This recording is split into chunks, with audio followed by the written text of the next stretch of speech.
नारायण के लिए बनी। माता लक्ष्मी की जहां आराधना होती है वहां से दरिद्रता को बाहर निकाल दिया जाता है।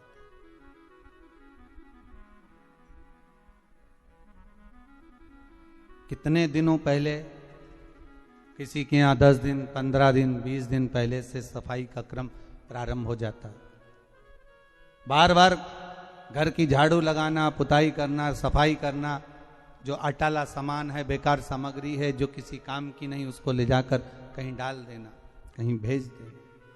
घर को सुरक्षित साफ, क्योंकि लक्ष्मी उसी घर में प्रवेश करती है जहां पर निर्मलता होती है। दरिद्रता वहीं प्रवेश करती है जहां आलस हो, बहुत सारा कबाड़ा जिसके यहाँ पड़ा हुआ हो, बहुत सारा फैलारा जहां पड़ा हुआ हो, झूठे बर्तन जहां पड़े हुए हों, झूठी सामग्री जहां पड़ी हुई हो, वहां पर दरिद्रता का प्रवेश हो जाता,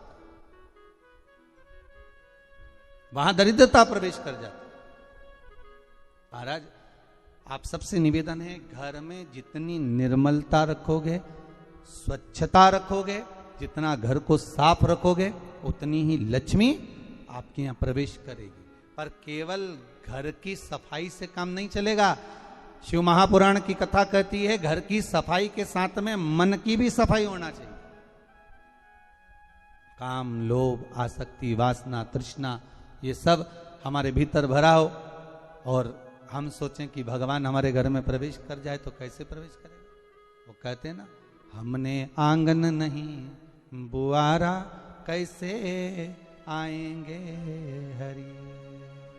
अब तक गंदा पड़ा है द्वारा, कैसे आएंगे हरि। कैसे आएंगे हरि, कैसे आएंगे हरि।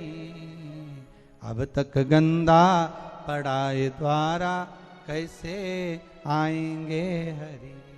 हम केवल घर की सफाई ना करें, हमारे भीतर जो अहंकार समाया हुआ है, हमारे भीतर जो काम समाया हुआ है, हमारे भीतर जो आसक्ति भरी हुई है, हमारे भीतर जो लोभ भरा हुआ है, तृष्णा भरी हुई है, वो हम उसको निकाल दें। धनतेरस की पूजन का सबसे बड़ा महत्व यही है। अगर हमारे पास में जो है, हमारे को जो भगवान भोलेनाथ ने दिया है, हमको जो नारायण ने दिया है, उसी के अनुसार हम भगवान की सेवा करें। धनतेरस ये नहीं कहती कि आपके पास में कुछ नहीं है तो आप कर्जा कर कर चांदी के बर्तन खरीद के लाओ। धनतेरस ये नहीं कहती कि आपके पास में कुछ नहीं है तो कर्जा कर कर आप सोने की अंगूठी बनवा कर लाओ। नहीं, धनतेरस कभी नहीं कहती। माता लक्ष्मी की कथा, धनवंतरी की कथा नहीं कहती कि आप कर्जा लेकर अपने घर में फ्रिज लाएं, वॉशिंग मशीन लाएं, या सामान लाएं, या कपड़े लाएं, या वस्त्र लाएं, या आभूषण लाएं। कई लोगों ने धनतेरस के महत्व को बिगाड़ दिया कि हमको धनतेरस के दिन सामान लेकर आना है, चांदी का बर्तन लेकर आना है, ये सामान लेकर आना है, वो सामान लेकर आना। लाओ, मना नहीं है। धनतेरस का दिन ही है, धनवंतरी का दिवस ही है। क्योंकि धनवंतरी देव जब मंथन के समय पर प्रकट हुए थे, महाराज शरद पूर्णिमा के दिन जब मंथन हुआ था तो उसमें चंद्र प्रकट हुए थे। मंथन का क्रम प्रारंभ हुआ। कार्तिक की द्वादशी के दिन जो मंथन हुआ उसमें कामधेनु गाय प्रकट हुई और मंथन प्रकट हुआ।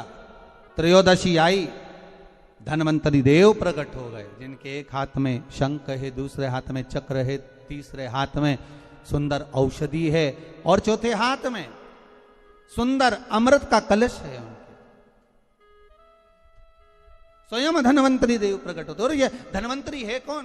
भगवान विष्णु का ही एक अंश।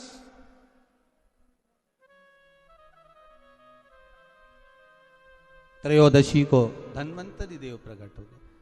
चतुर्दशी आई, मां कालका प्रकट हो गई। अमावस्या आई, माता लक्ष्मी प्रकट हो गई। ऐसे मंथन में निकल रहा। पर धनवंतरी के हाथ में अमृत कलश है। इसलिए हमारे यहां हिंदू धर्म में ये रीति रही है कि धनतेरस के दिन कोई सामग्री खरीदी जाती है, पीतल की, तांबे की, कोई वस्तु हम खरीदते हैं, पर आज का समय का जो फैशन बढ़ता गया तो कहा साहब चांदी के बर्तन खरीदना जरूरी है, चांदी का सामान खरीदना जरूरी है, सोने का पात्र, सोने की वस्तु खरीदना जरूरी है, ये सामग्री खरीदना। तो यहाँ शास्त्र नहीं कह रहा कि महाराज इतने महंगे महंगे पदार्थ खरीदो और घर में कर्जा कर लो। शास्त्र तो यह कहता है कि धनवंतरी की पूजन करना है आपको। अगर आप एक सामग्री भी लेकर आ रहे हैं तो उसमें आपका भाव जुड़ा होना चाहिए, कर्जा नहीं जुड़ा होना चाहिए।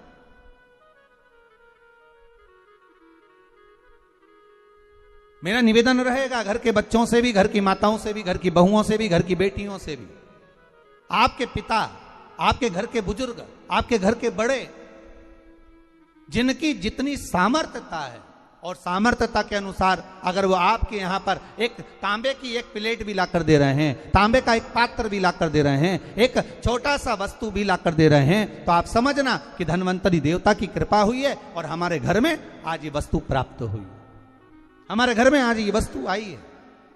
उसी को आप स्वर्ण की मान ले, उसी को आप चांदी की मान ले और उसी का पूजन कर ले।